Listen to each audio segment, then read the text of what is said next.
Have you ever wondered how GPS actually works? How your phone always knows where you are, no matter where you go? But what if someone could trick your GPS into showing a fake location, or even block the signal completely? Today, we'll uncover the secrets behind GPS and how jamming and spoofing can turn it upside down. All things tech, all in one place. Tech Talks. You know, whenever military tensions start to heat up, you'll hear talk about this invisible war. It's not fought with bullets, but with radio waves. And the main target?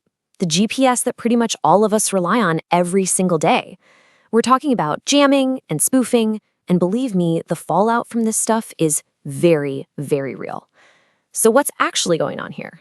All right, let's get into it. So have you ever been driving, just following your map, and all of a sudden that little blue dot just goes completely rogue? Like it's wandering off road, or maybe it just freezes up entirely. Well, if that's happened to you, you've actually had a tiny little taste of this invisible war. But what's really causing it? And more importantly, why is this a way bigger deal than just, messing up your drive to work? All right, section 1, our world runs on GPS. And to really understand the stakes here, we've got to look way beyond our phone maps. It turns out our entire modern world, everything, is built on GPS in ways you would probably never, ever expect. We're talking so much more than just finding the nearest coffee shop. So yeah, it's not just about finding your location. The real secret, the absolute magic of GPS, is time. See, those satellites up there have these incredibly precise atomic clocks, and they act like an invisible heartbeat for our whole planet. They're what synchronize cell phone towers so your calls actually connect.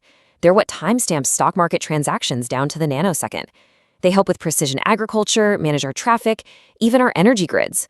Oh, and yeah, they guide pretty much all commercial aircraft and ships.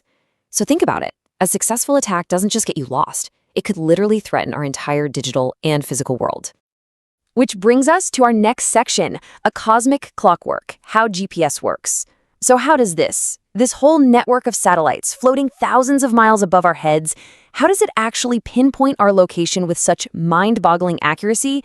Well, it's a pretty fascinating bit of cosmic clockwork. Okay, so first, let's define what we're talking about.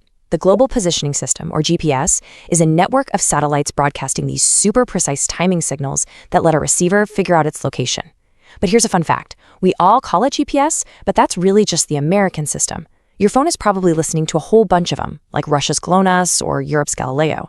The correct umbrella term is actually GNSS, but, for the sake of simplicity, we're just going to stick with calling it GPS. So how does this all come together to find your position? Well, think of it like this. First, your phone or your car or whatever starts listening for signals from multiple satellites at once. It's constantly scanning the sky. Second, it measures the exact time it took for each of those signals to travel from the satellite down to you. Then, once it has the timing from at least 3 different satellites, it can do some clever math to calculate your distance from each one and get a pretty good idea of where you are on a map. But here's the crucial part, step 4. A 4th satellite is needed to sync your device's little clock with these super accurate atomic clocks up in space. That's what pinpoints your exact location in 3 dimensions. And right there, that's the key. This whole amazing system relies on your device being able to hear a very faint, perfectly timed whisper from space, and as it turns out, that's also its biggest weakness. Which brings us to the main event, noise versus lies, or how GPS is attacked. So if the whole system hangs on hearing a faint whisper, how do you attack that vulnerability? Well, it really boils down to 2 main strategies. You can either drown out that whisper with a bunch of noise, or you can feed the receiver some very convincing lies.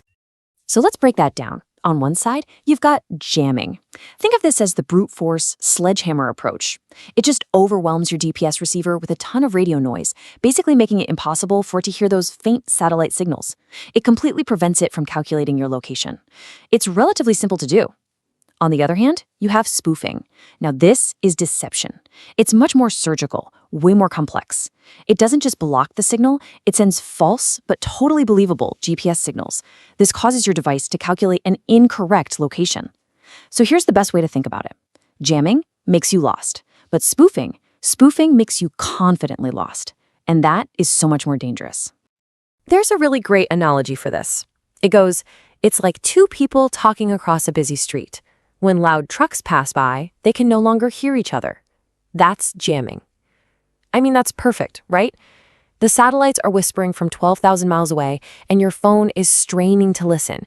The jammer is just a fleet of super loud trucks driving right in between you. It doesn't have to destroy anything, it just has to make it impossible to hear.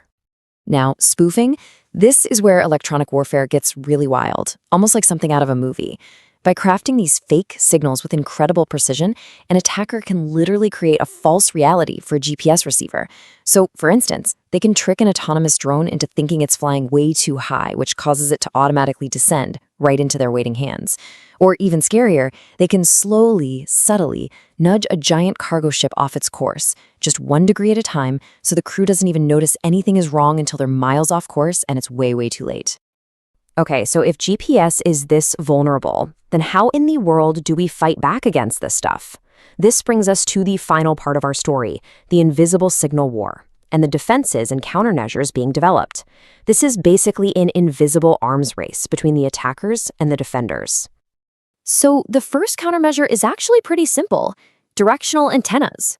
The logic is straightforward. Since the real GPS signals come from satellites way up in space, you can build an antenna that basically wears blinders. It's specifically designed to only listen for signals coming from above. It physically shields itself from signals coming from the side or from the ground, where most jammers are. It's a really simple idea, but it's a surprisingly effective first line of defense. Okay, but what if the jammer is above you? Well, the next level up is to get a lot smarter with something called a smart antenna. These things don't just listen, they can actually distinguish between different signals. They're programmed to know that a real, authentic satellite signal should be incredibly faint after traveling all that way from space. So if all of a sudden a super loud, powerful GPS signal pops up, that's a massive red flag.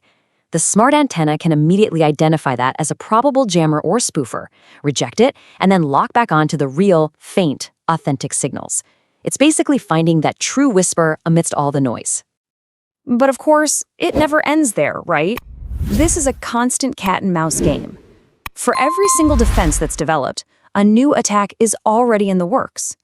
So you build a clever directional antenna that only listens for signals from above? Okay, fine.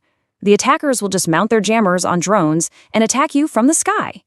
It is a perpetual, never-ending battle fought by brilliant engineers and programmers, all in this invisible electromagnetic spectrum. So, where does all this leave us? Well, here's the thing. We're building this incredible modern world that completely depends on these invisible signals from space. It makes us more powerful and more connected than ever before, but it also makes us more fragile. And while the defenses will absolutely keep getting better, so will the attacks. It really makes you think, doesn't it? In this age of high-tech electronic warfare, maybe the smartest move, the best countermeasure of all, isn't some new antenna, but just learning how to read an old paper map. Thanks for joining me for this explainer.